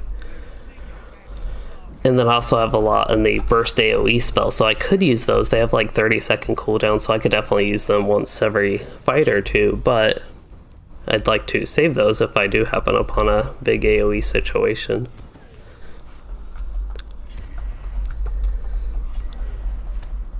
I remember back in the day, I had that Honor LM series. I think it started out as Legendary LM, but it was my big kind of Let's Play stream series when the Legendary servers launched. And I think I got through like 40-something episodes with that. I started a little bit into Moria, but I just started playing my other characters more. That's one problem I always have with Let's Plays, is I like getting the variety still and playing my other characters, so I started playing my Warden more. Of course, Warden being my favorite class, that was definitely something that was going to happen. I think even some of the other characters, I started doing my Runekeeper and did a couple other like full zone playthroughs, like my Guardian we saw. And just things like that. So my playtime on the Lore Master dwindled down, and I think at this point it would be too late to really reboot that.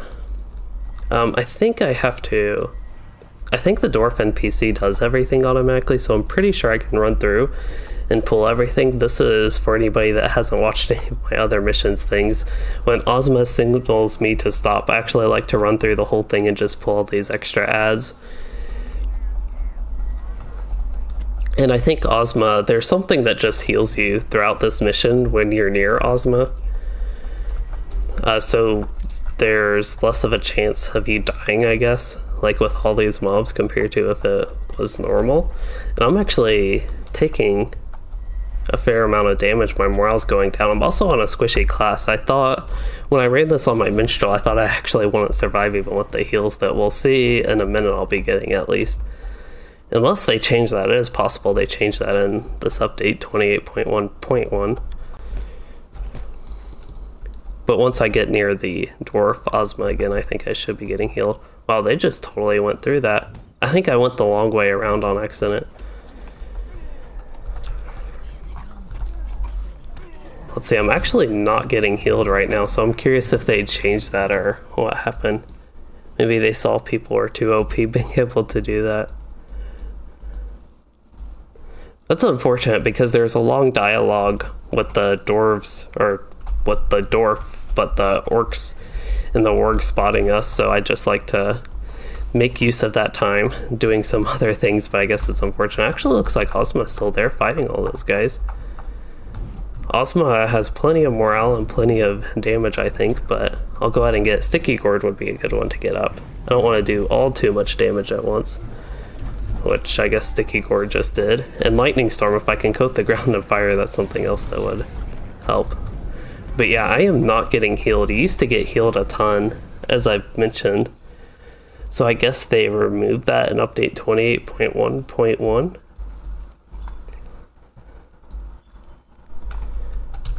It kind of makes sense. I don't know if many other people do what I did, but it was a very easy way to get like a ton of mobs and get a decent amount of XP. You could probably even just do this on repeat, actually never turn it in and always just teleport out and come back in and get a bunch of XP.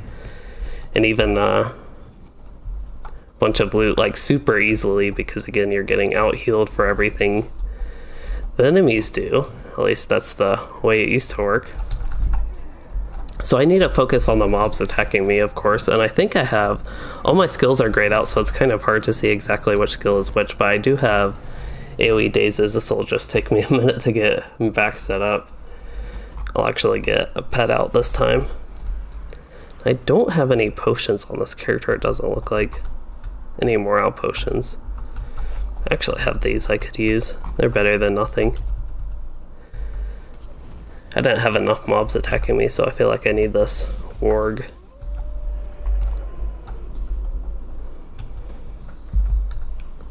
Probably use Knowledge of Cures to get that off. It doesn't do too much damage, but still does some damage. What happened to my pet? Actually, I have no idea where my pet went, what he's doing. Oh, he went on a rock to attack this enemy. Yeah, Ozma is still doing good. We have all these reinforcements. They actually don't give me any XP, but they are going to be annoying and attacking throughout. Let's see. This is one of the problems with Lore Master. Sometimes I just feel like running around and doing nothing can be an option. Okay, I'll kill these 2 reinforcements that are attacking me, and then I can help Ozma and get this going a little bit. But yeah, unfortunately, I just think without that heal... Oh, now I'm getting the heal. Yeah, this is the heal that I would always get on my characters, and it's enough to survive all the damage I would take during this whole time, basically, as I've been talking about. But yeah, I don't know why that didn't happen before then. Actually, let's do Nature's Fury, and then I'll do Lightning Storm. Nature's Fury should do some good AoE, it looks like. I have a few mobs attacking me. I keep missing my pet. He's hiding in the bush right now.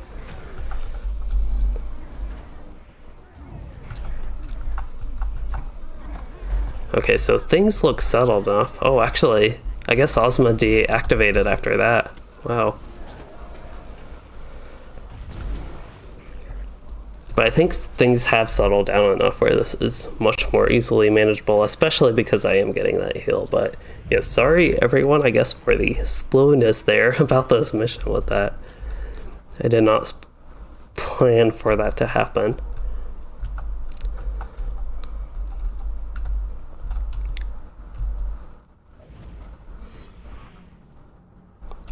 You know, I wonder, this character, he is way set back for level 61, I know. I don't know what I'm putting up, but... Okay, I have replaced his gear finally. He used to have level 30 gear, even like when he was in the level 50s, and I think I finally replaced that, it looks like. I don't have that much morale even with that gear. I wonder, my jewelry may be a little bit low. I have 22. I am level 34. Item level 13 necklace. Wow, that one is old. So this necklace is a level 10 crafted necklace for mainly for the out of combat run speed, I guess, which has a high elf. I think you have 10% anyway, or at least can get a racial trait for that or something maybe. Yeah, it's a racial trait for 10%.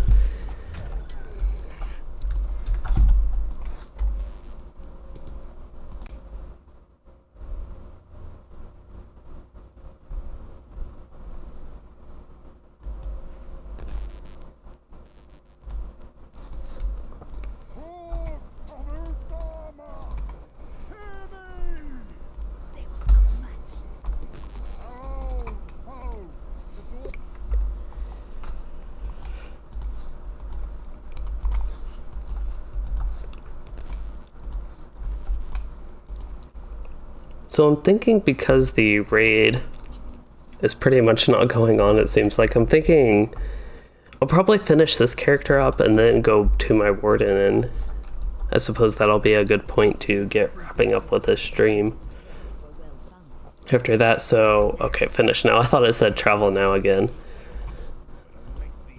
So yeah, let's go ahead and accept all of these, and then which missions do we want to do? I feel like I've done this Nose of Kerbrine so many times. Halls of the Dead, I haven't done that one in a while. This one should be interesting on the Lore Master, I think.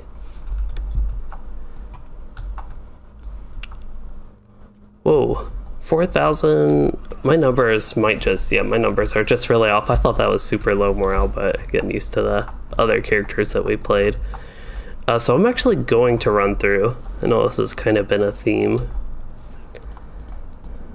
and sometimes a theme that does not turn out so well, but I think there is a way that it can work for this character right here.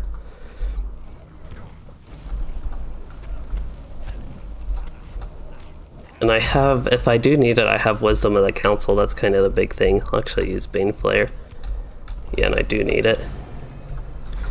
Okay, now I can use Lightning Storm, and I think we have a couple Fell Spirits attacking, but those should hopefully be getting killed.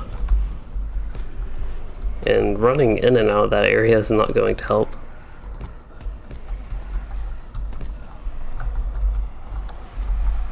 Oops, I did not mean to interrupt that. I feel like I'm going to die anyway from these debuffs, but maybe not. I don't think that quite restored enough morale. I gotta challenge myself some way with the missions. I feel like perhaps jumping in with these classes that I haven't played too much lately. That's probably not the best idea to do all that, and I should have my Frost Saber out if I'm going to be doing that as well, doing AoE. Which I think with the Lore Master, it makes it a lot faster if you can utilize your AoE and hit a bunch of enemies. Your damage actually increases.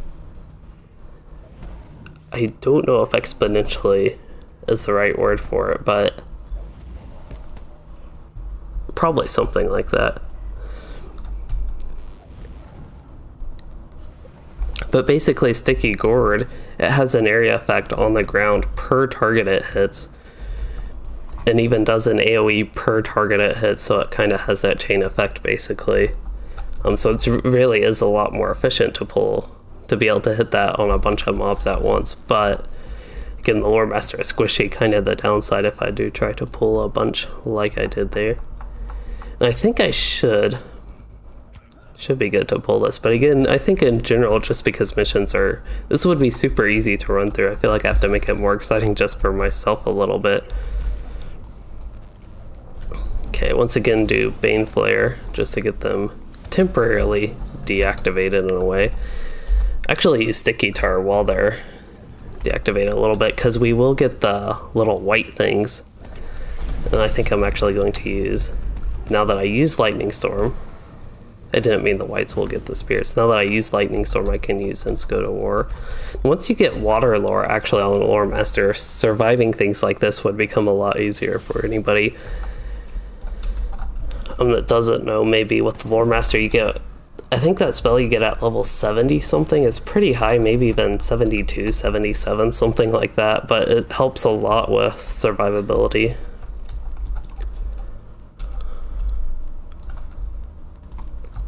And can basically make it easier on yourself to do pulls like that.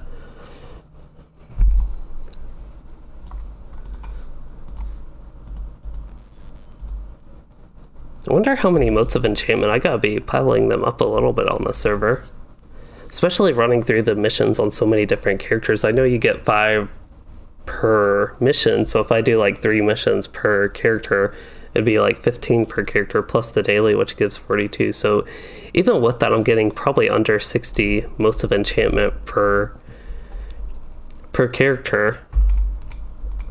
So even if I did it on 10 characters, that's only 600 motes of enchantment. And that's a lot of characters, but only 600 motes of enchantment, that doesn't get you too much with this stuff. So what would be a good one to run? I forgot what a frosty reception is, so we'll try that one again. Oh, this was to free the captured scouts. I really forgot about this mission. I think this will be a good one for the Lore Master, because I can do a little bit of AoE pulls.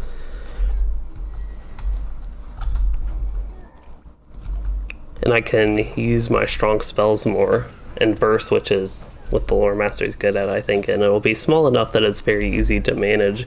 Won't have to worry too much about the whole surviving aspect of it.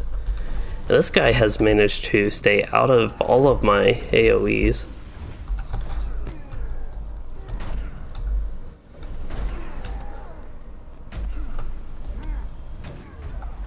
It's a problem if they don't get hit by any of the AoEs, they don't take any damage.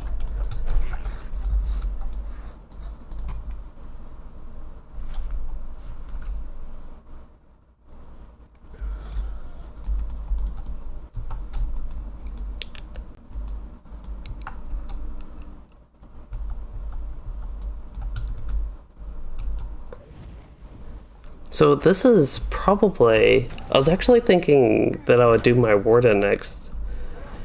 But I'm getting actually a little bit tired here. We're about 2 hours in. It's 9 o'clock my time.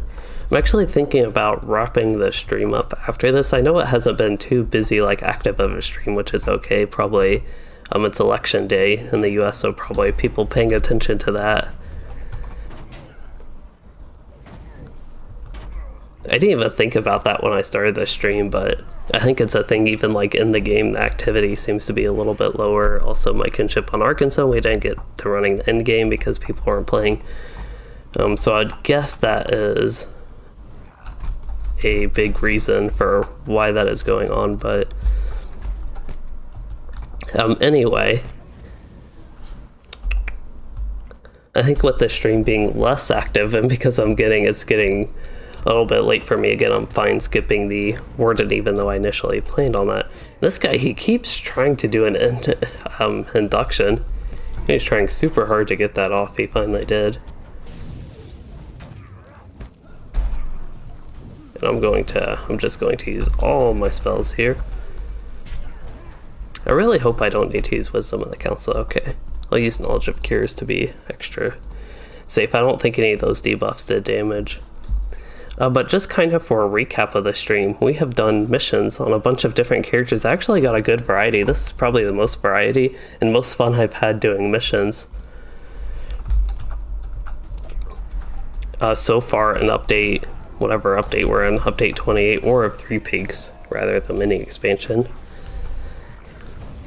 So yeah, it looks like update 28.1.1 has made some good changes.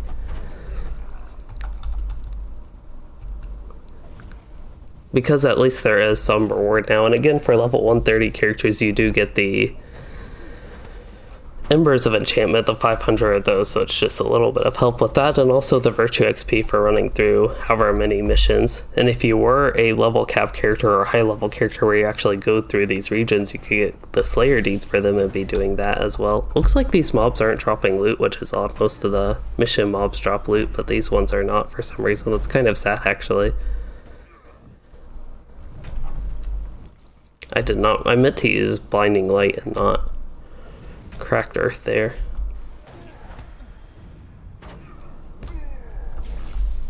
I really wonder how strong this character is relative to what he could be. What's his tactical mastery? 152.8? That is an old brooch. My ally, I think my ally is the very old bad one. This is actually the starter one, I think. Yeah, this is the starter LI, so that's definitely way old. I would probably be doing quite a bit more damage if I had like a level 60 Lore Master LI, basically.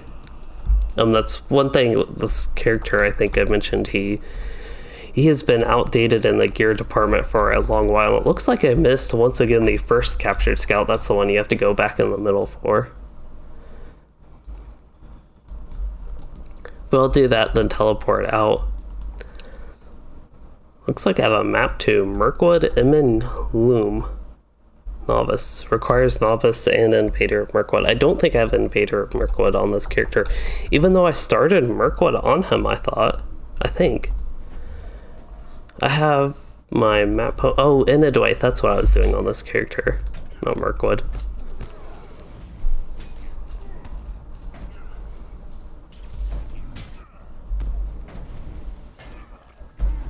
I don't know if you can get the book quest at this level. You might be able to, but this would actually be a good level to start Dunlane content, Rise of Isengard content, just because it's like very low level, gives you a lot of opportunity to do all the extra stuff in there that you might not normally get to while leveling. That's why I think it's fun to start zones at lower levels, just with all the XP you get in LOTRO, even with the server only getting 60% of normal XP. Starting the zones at lower level gives you a chance to like actually farm virtue. Not farm virtue XP, I mean complete the deeds like while on level, and it feels kind of relevant and has the challenge, I guess, the more funness doing on level gameplay, I think, while you do those. Even though you, well, on this server at least you level slower doing that, and you can level faster doing other things definitely, but it's an efficient way to level in the, I think, in the way that you get virtue XP while going. But anyway, I think it is a good time to wrap up this stream because I've gotten really tired, like sleepy tired,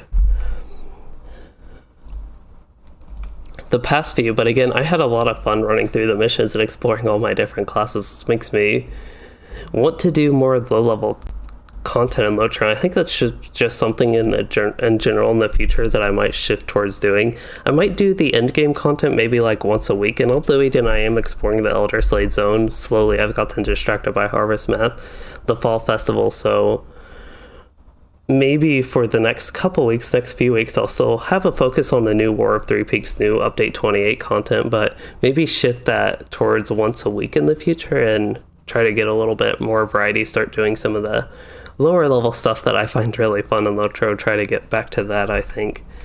It's something I was thinking about before the stream, but doing all these different missions, I actually need to do one more mission on this character. I was totally ready to wrap up this stream. What's a good one? The Snows of Curbrine. We have done that one so many times. Goblins at Stramvarth. Oh no, not that one. That one wasn't bad. The Gate Captain? I forgot what the Gate Captain is. Let's do the Gate Captain. Is this the one where I need to get the 2 bombs, I think? Explosive barrels? Yeah. This one's pretty fun, I think. I think as long as I don't run into archers, and here are 2 archers. I said that because I thought there were archers here. They're just really hard to get into the Lore Master AoEs together, but I can try that here. Oh, I think that guy got all confused because he's standing on top of the barricade things. I guess I need to go up to him. I'm actually just going to use Lightning Storm here.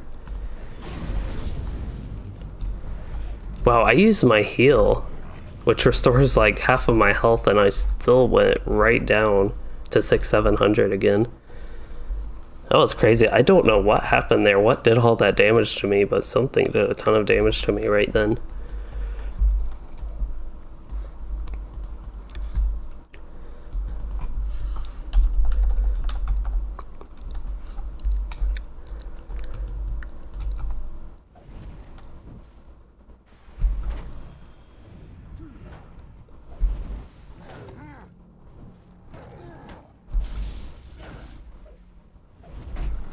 Yeah, I really need to get this guy. I would actually guess that my lower level Lore Master, the 53, I think. Low 50 Lore Master would do. He might even do more damage than this character just because. Well, I don't know if he would have a better ally, but he's probably better built overall, I would guess, than this character. Unless Lore Master has just changed. I don't remember seeing any recent Lore Master class changes that would make them a lot weaker, but I'm guessing this character really is just outdated with the LI that actually has a significant impact even for tactical classes. But I just feel like some things are dying extra slow in single target than what I'm used to. I know my pet right now, I'm using the AoE pet. I'm even playing in the red line though, so I'll be relatively stronger. I'm looking for the last explosive barrel, and there it is. I think there are a couple archers targeting it. But when the single target isn't strong enough, I shall just use all these AoEs.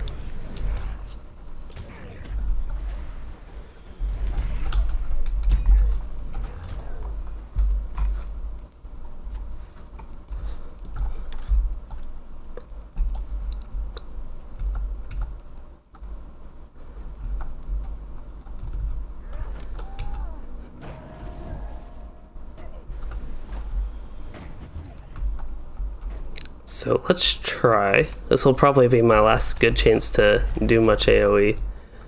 So I'll try to do that. Hope none of them really glitch. So we'll get Lightning Storm. All the fun stuff here. Lightning Storm itself is about enough to kill them. I think actually if I used Ring of Fire, that would be pretty good, except the warrior, it looks like, oh, the healing one. I don't know if he was doing a heal, but he was the one that was left.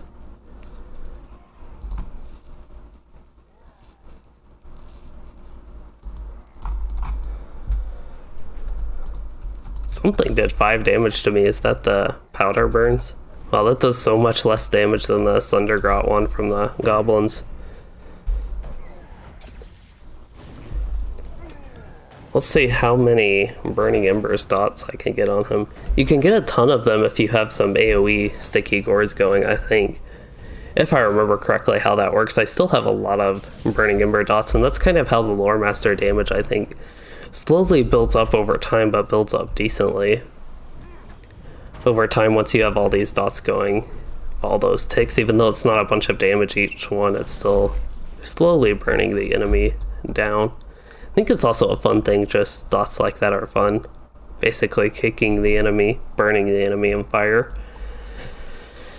With all that, but anyway, with this stream again, it has been a little bit quiet, but that's okay. I just haven't had too many quiet streams in LOTRO, and one thing I've been checking actually is that the chat is working, because I know I've had issues with that. But it is okay that it is quiet. I still had fun running through the missions, as I mentioned a few times. But yeah, I guess to give a quick update on future content, I don't really have too many solid plans. I've been meaning to make a video. Actually, I'm going to be busy the next week or so. Probably the next couple weeks I'll be fairly busy. Again, unfortunately, so maybe a little bit less time to work on videos and streams. But I think I'm going to work on a couple other Update 28 kind of War of Three Peaks mini expansion related videos. It might seem like I've done everything, but there are still, I think, a few topics left to talk about. Anyway, as far as this stream goes, I hope everybody has enjoyed it, and if you did, please consider liking and subscribing for more, or consider becoming a channel member to support the content, and thanks for joining and chatting.